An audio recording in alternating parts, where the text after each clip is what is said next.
The Jesus Revelation Symphony. This is a glimpse into the magnificent and beautiful life Jesus lived on our planet. Of all human knowledge, that which is of greatest value is to know the religious life of Jesus and how he lived it. Let your spirit soar as you hear Jesus' Revelation Symphony revealed anew through epical revelation, affirming that you are a son or daughter of God, our Father in heaven, and that all mortals are brothers and sisters.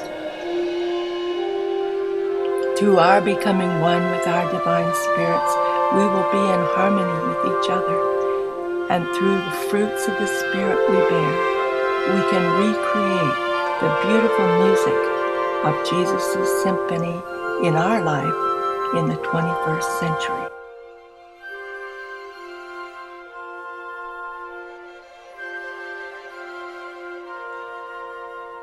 This is a special announcement coming to you from the Universe Administration. Our beloved Sovereign has been born as a babe in the village of Bethlehem in Palestine on earth. To average Jewish parents he's been born. Joseph and Mary are their names. Joshua ben Joseph, the little Jewish baby, conceived and born just as all babies before and since. But this baby is the incarnation of the beloved creator of this universe of things and beings. He was a union of the two natures, the human and the divine.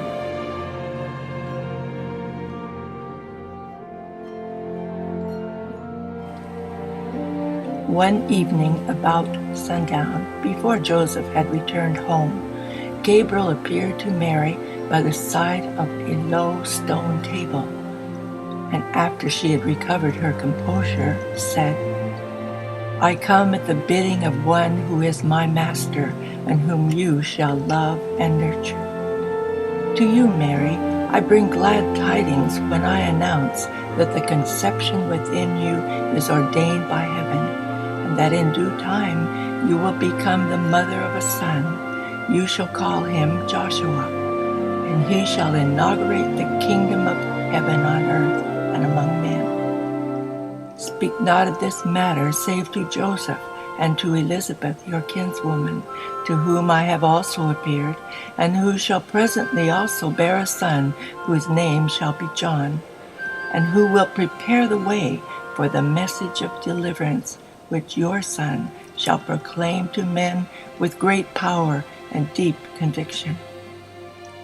And doubt not my word, Mary, for this home has been chosen as the mortal habitat of the child of destiny. My benediction rests upon you. The power of the Most Highs will strengthen you, and the Lord of all the earth shall overshadow you."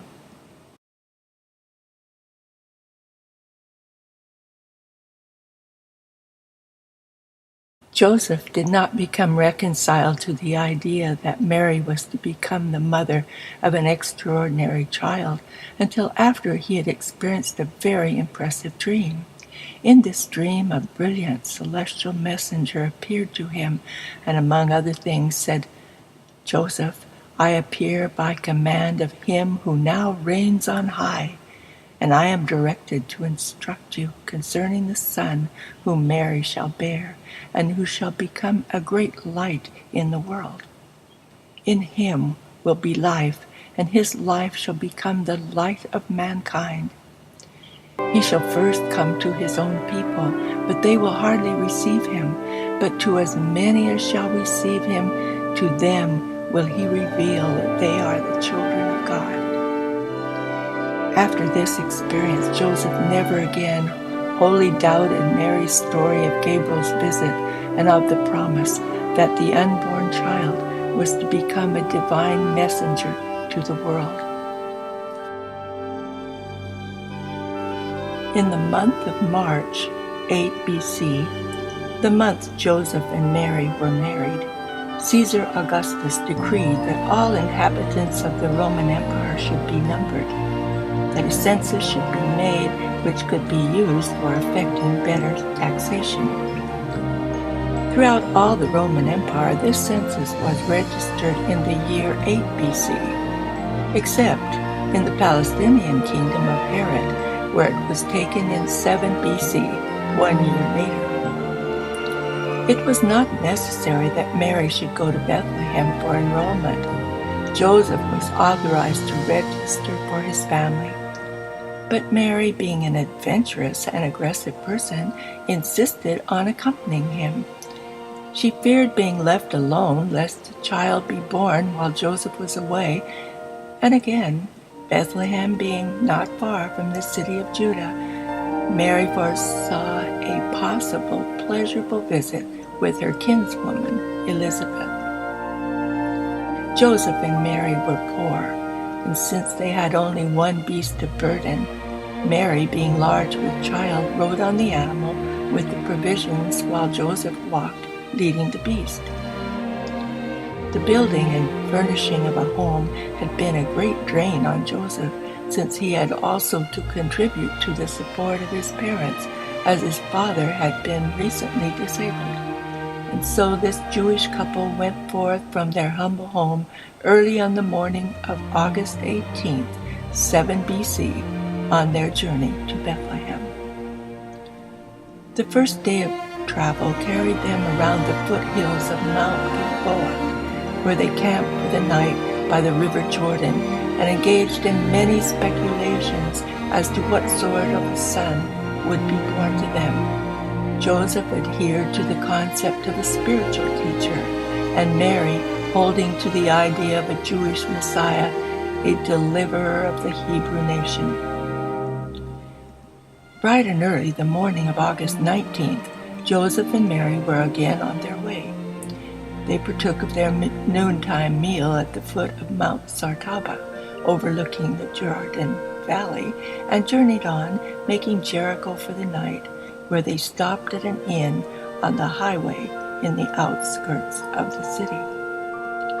Early in the morning of August 20th, they resumed their journey, reaching Jerusalem before noon, visiting the temple, and going on to their destination, arriving at Bethlehem in mid-afternoon. The inn was overcrowded, and Joseph accordingly sought lodgings with distant relatives, but every room in Bethlehem was filled to overflowing. On returning to the courtyard at the inn, he was informed that the caravan stables, hewn out of the side of the rock and situated just below the inn, had been cleared of animals and cleaned up for the reception of lodgers.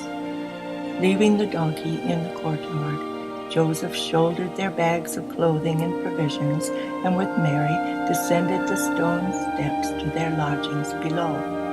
They found themselves located at what had been a grain storage room to the front of the stalls and mangers. Tent curtains had been hung, and they counted themselves fortunate to have such comfortable quarters. Joseph had thought to go out at once and enroll, but Mary was weary. She was considerably distressed and besought him to remain by her side, which he did. All that night Mary was restless, so that neither of them slept much. By the break of day the pangs of childbirth were well in evidence, and at noon, August 21st, 7 BC, with the help and kind ministrations of women fellow travelers, Mary was delivered of a male child. Jesus of Nazareth was born into the world, was wrapped in the clothes which Mary had brought along for such a possible contingency, and laid in a nearby manger.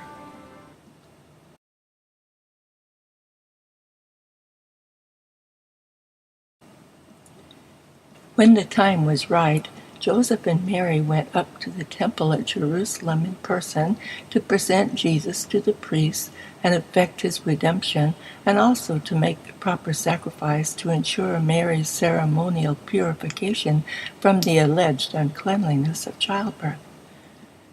There lingered constantly about the courts of the temple two remarkable characters, Simeon, a singer, and Anna, a poetess.